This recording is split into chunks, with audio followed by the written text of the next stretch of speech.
Hello అండి, welcome back to my channel Srilakshmi Srinivasa.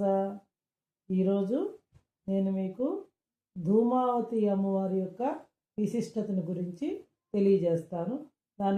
Dhumavati అమ్మవారు ఎవరంటే దశ మహావిద్యల్లో ఈ అమ్మవారు కూడా ఒక స్వరూపం అనమాట.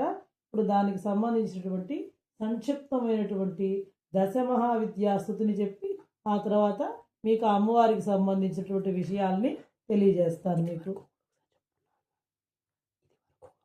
ఇదివరకు కూడా నేను ఈ విషయాన్ని అంటే ధూమావతి అమ్మవారి యొక్క విశిష్టతల గురించి మీకు చెప్పున్నాను. ఈరోజు ఇంకొన్ని విషయాలు మీకు తెలియజేస్తాను. కాళికా రూప సంపన్నే నమస్కారాకృతే నమః చిన్నమస్తా స్వరూపాయై శ్రీ విద్యాయై నమో నమః భువనేశి నమస్తుభ్యం నమస్తే భైరవాకృతే నమోస్తు బగళా ముఖ్యై ధూమావత్యై నమో నమః. చూడండి, ఇక్కడ వచ్చి దశ మహావిద్యల్లో ఈ అమ్మవారు కూడా ఒక స్వరూపం అనమాట. నమోస్తు బగళా ముఖ్యై ధూమావత్యై నమో నమః నమస్త్రిపుర సుందర్యై మాతంగ్యైతే నమో నమః దోగ్రీ రూపే నమస్తుభ్యం నమో ఘోరాకృతే స్తుతే దశ విద్యా మహాదేవి కృపా పార్వణ చంద్రిక ముదా సదా ప్రవర్తేత తాపత్రయ నివారిణి. ఈ అమ్మవారిని ఎవరైతే భక్తి శ్రద్ధలతోటి ఆరాధిస్తారో వాళ్ళ తాపత్రయాలన్నిటి కూడా అమ్మవారు నివారిస్తుందన్నమాట. ఇందుకు ఇది రేపు జూన్ 22 జ్యేష్ఠ శుద్ధ అష్టమి ధూమావతి అమ్మవారి యొక్క జయంతి అనమాట.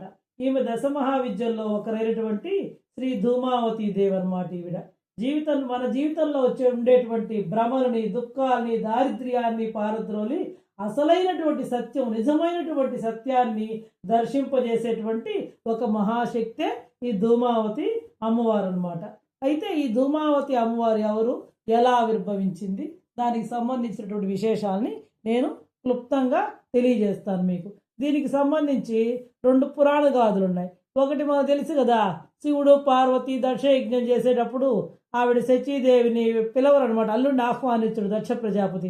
అయినా కూడా ఆమె పుట్టింటి మీద ఉండేటువంటి మమకారంతో పిలవపోయినా వెళ్ళొచ్చు అని చెప్పి అక్కడికి వచ్చి అక్కడ తండ్రి చేతే అవమానించబడు. ఎందుకంటే ఆయన అల్లుడిని నిందిస్తాడనమాట. భర్తని నిందించడాన్ని పతివ్రత అయినటువంటి స్త్రీ భరించలేదు కాబట్టి ఆమె తన భర్తను నిందించడం భరించలేక ఆ అగ్నిలోనే ఆహుతైపోయి బూడిదైపోతుంది అనమాట. అక్కడి నుంచి ఆ బూడిదలోంచి వచ్చినటువంటి స్వరూపమే ధూమావతి. అక్కడ ఉండేటువంటి వాళ్ళందరినీ కూడా మట్టుబెట్టి, అంటే చెడ్డవాళ్ళని, దుష్టుల్ని, ఇట్లాంటి వాళ్ళందరినీ కూడా మట్టుబెట్టి నాశనం చేస్తున్నమాట. అది ఒక స్వరూపంగా చెప్తారు. ఇంకొక కథ ఏంటి అంటే, శివుడు పార్వతి ఒక రోజున కైలాసంలో కూర్చొని ఉంటారనమాట. ఆయన ధ్యానం చేసుకుంటూ ఉంటాడు. ఈవిడికి బాగా ఆకలి అవుతూ ఉంటుంది అనమాట. ఇవన్నీ ఒక లీల అనమాట. అమ్మవారి జగన్నాటక సూత్రధారులు కదా వాళ్ళు, కాబట్టి ఒక లీల అనమాట. కాబట్టి అమ్మవారికి బాగా అయితే అమ్మవారికి ఏంటి ఆకలి అవడం ఏంటి, ఆదిపరాశక్తి, ఈ ప్రకృతి అంతా ఆమె కదా. కాబట్టి ఆమె తన భర్త అయినటువంటి శివుడికి చెప్తుంది, పార్వతీదేవి నాకు ఆకలి అవుతుంది అని చెప్పేసి. ఆయన ధ్యానంలో ఉండి పట్టించుకోడు అనమాట. ఈమె పక్కన ఉండే ఆకులు అలా అన్నీ తింటుంది, అయినా కూడా ఆమెకు ఆకలి తెరదు. చివరికి భర్త పట్టించుకోపోయేటప్పటికి ఆ శివుడినే తినేస్తుంది అనమాట. ఈవిడ తినేసిన తర్వాత ఎప్పుడైతే ఆ శివుణ్ణి తింటుందో, ఆయన గరళకట్టుడు కదా, ఆయన కంఠంలో ఒక రకమైనటువంటి విషాన్ని హలాహలాన్ని మింగుతాడు కదా, అప్పుడు ఈమె స్వరూపం కూడా ఒక బూడిద రంగుగా మారిపోయి ఒక ముసలి స్వరూపంగా మారిపోతుంది అనమాట. అంటే భర్త తనలో ఉన్నాడు అనమాట, లోపల ఉన్నాడు, పై కనపడ్డు. కాబట్టి ఈమె మన భాషలో చెప్పాలంటే, భగవంతుని భాషలో కాదు, మన భాషలో చెప్పాలంటే ఒక పూర్వ సువాసిని రూపాన్ని ధరించి చేతిలో చాట పట్టుకొని కాకిని వాహనంగా, ఇది కాకిని తన యొక్క రథం మీద ఉండి ఇలా ఉంటుందన్నమాట ఆవిడ స్వరూపం చెప్పాలి అంటే అనమాట. కాబట్టి ఇది ఒక కథగా చెప్తారనమాట అందరూ కూడా. ఈ విధంగా ధూమావతి అమ్మవారు ఆవిర్భవించింది అని చెప్పి. ఆమె అలా మింగింది కాబట్టి, శివుడిని మింగింది కాబట్టి ఆ నీలకంఠం వల్ల ఆమె ముదురు బూడిద రంగులో పొగలాగా ఉంటుంది అని చెప్పి కూడా చెప్తారనమాట. అయినప్పటికీ కూడా కాశీ క్షేత్రంలో ఈమె కాశీ నగరానికి క్షేత్ర పాలకురాలిగా అక్కడ చక్కగా పసుపు కుంకుమలతోటి పూజలు అందుకుంటుందన్నమాట. కాకపోతే ఇక్కడ మనం అమ్మవారు ఆ రూపాన్ని ఎందుకు ధరించింది, ఆ స్వరూపాన్ని అంటే దీని యొక్క అంతరార్థం మనం తెలుసుకోవాలి. అంతేగాని అమ్మవారేదో పూర్వ సువాసిని, ఉత్తర సువాసిని ఇలాంటి పిచ్చి మాటలు కాదండి మనం తెలుసుకోవాల్సింది అక్కడ.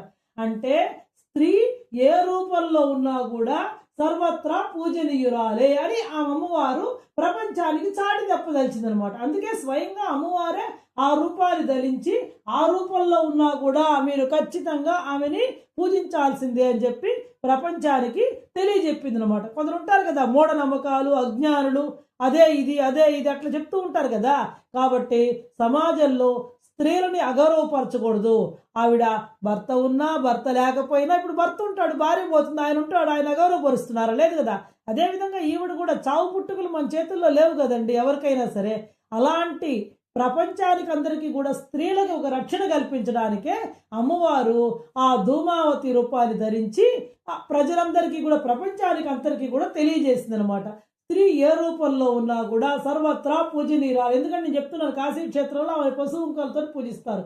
ఆమె చాట ఇవి పట్టుకొని ఉంటుంది అనమాట. అంటే మన యొక్క భక్తుల యొక్క పాపాలు ఎవరైతే ఆవిడని భక్తితో నమ్మి ఆరాధిస్తారో ఆవిడ వాళ్ళ యొక్క పాపాలన్నింటినీ కూడా చాటతో మనం ఎట్లా జరుగుతాం అట్లా చెరిగినట్టు మన యొక్క పాపాలన్నింటినీ కూడా పారద్రోలుతుంది అనమాట. ఇందాకనే నేను చెప్పాను మీకు ఏమని, ఆవిడ మనకి అసలైనటువంటి సత్యాన్ని తెలియజేసేటువంటి ఒక శక్తి అని చెప్పారనమాట. ఎందుకంటే ఆమె మన జీవితంలో ఉండేటువంటి భ్రమల్ని, దుఃఖాలని, ఇవే కదా, ఏదో నేను గొప్ప, భర్త లేడు, ఆవిడ గొప్ప కాదు అలా అనుకునేటువంటి అజ్ఞానులకి, మూఢనమ్మకాలకి, ఆ భ్రమలకి ఎవరైతే లోబడతారో అలాంటి వాళ్ళందరికీ కూడా భ్రమలని, దుఃఖాలని, దారిద్ర్యాన్ని పారద్రోలి అసలైనటువంటి సత్యాన్ని దర్శింపజేసేటువంటి మహాశక్తే ఈ ధూమావతి అమ్మవారి యొక్క స్వరూపం అనమాట. ఈమె కూడా దశ మహావిద్యల్లో ఒకానొక స్వరూపం అనమాట. కాబట్టి ఇంక నుంచైనా సరే ప్రతి ఒక్కళ్ళు ఏదో ఊరికి పిచ్చి పిచ్చిగా అజ్ఞానంలో పడిపోయి ఆ మూఢనమ్మకాలు పెట్టుకొని వాళ్ళని హింసించకుండా, మీ ఇంట్లో ఎవరైనా ఉన్నా సరే అది ఎవరు ఉండాలని కోరుకోరండి, ఎవరు ఇద్దరు కలిసే ఉండాలని కోరుకుంటారు. కానీ ఎవరి టైం, ఇప్పుడు మనం ట్రైన్ ఎక్కుతాము, వాళ్ళ స్టేషన్ వచ్చింది, వాళ్ళు దిగి వెళ్ళిపోతారు కదా, తర్వాత ఇంకో స్టేషన్ వచ్చేదాకా మనం ఉంటాం కదా. దగ్గర స్టేషన్ వాళ్ళు దగ్గర, దూరం స్టేషన్ వాళ్ళు దూరం, మిడిల్ స్టేషన్ వచ్చిన వాళ్ళు అట్లా వెళ్తూ ఉంటారు అనమాట ఆ ట్రైన్ ప్రయాణ గమ్యాన్ని బట్టి. అదేవిధంగా మన జీవిత గమ్యాన్ని బట్టి కూడా భగవంతుడు మనకు నిర్ణయించబడి ఉంటాడు. మనం ఎప్పుడు దాకా ఉండాలి, ఎప్పుడు పోవాలి, ఇదంతా కూడా ఆయన చేతిలో ఉంది, మన చేతుల్లో ఏం లేదు. ఎవరితో ఎవరికి ఎంతవరకు రుణానుబంధం ఉందో అంతవరకు మాత్రమే వాళ్ళతో కలిసి జీవించడం జరుగుతుందన్నమాట. అంతే కదా. ఎందుకంటే ప్రతి ఒక్కళ్ళల్లో ఉన్నాడు. భగవద్గీతలో పరమాత్మ ఏం చెప్పాడు, ఆత్మ అనేటువంటిది శాశ్వతమైంది, ఆత్మకు చావు లేదు, చావు పుట్టుకలు ఈ శరీరానికే కానీ ఆత్మకు లేదు. అయితే మనిషి ఒక మాసిన వస్త్రాన్ని ధరించి నూతన వస్త్రాన్ని ఎట్లా ధరిస్తాడో ఆత్మ కూడా ఈ శరీరాన్ని వదిలి వేరే శరీరాన్ని ధరిస్తుంది అని చెప్తాడు. అది ప్రతి ఒక్కళ్ళల్లో ఆత్మ ఉంది, అంటే ప్రతి ఒక్కళ్ళల్లో భగవంతుడు ఉన్నాడు. మనం ఆమెను హింసిస్తున్నామంటే ఆమెలో ఉండేటువంటి భగవంతుని బాధ పెట్టినట్టే కదా. అది ఎవరికి క్షేమం కలుగుతుంది?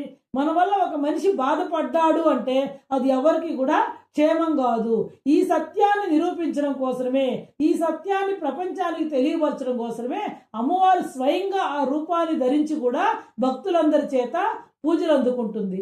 ఈమెని ఒక తాంత్రిక శక్తిగా, సర్వ కోర్కెలు తీర్చేటువంటి దేవతగా కూడా, దయారూపిణిగా కూడా భావించి అనేక మంది పూజించి వాళ్ళ కోర్కెల్ని తీర్చుకోవడం అనేటువంటిది జరుగుతుందన్నమాట. మనం ఆమెను ప్రార్థించేటప్పుడు నా కోరిక ఇలా తీర్చునే అడగబల్లే, మా కష్టాన్ని పారద్రోలు చాటతో ఎట్లా అయితే భక్తుల యొక్క పాపాలు పారద్రోలుతావో మా కష్టాలన్నింటినీ పారద్రోలే అని చెప్పి ఆమెను వేడుకుంటే చాలు. ఆమె దయార్ద్ర హృదయని పార్వతీమాతే, పార్వతీమాతే ధూమావతి అమ్మవారి ఒక స్వరూపం, అంతే, అంతకుమించి చేయలేదు. కాబట్టి ఆవిడ మన యొక్క భక్తుల కష్టాలన్నింటినీ కూడా చాటతో పారద్రోలి మన అందరినీ కూడా సుఖంగా ఉండేటట్టు చేస్తుందన్నమాట. కాబట్టి ప్రతి ఒక్కళ్ళు కూడా ఆ తత్వాన్ని, ఆ అంతరార్థాన్ని గ్రహించాల్సిందిగా కోరుకుంటూ సెలవు తీసుకుంటున్నానండి.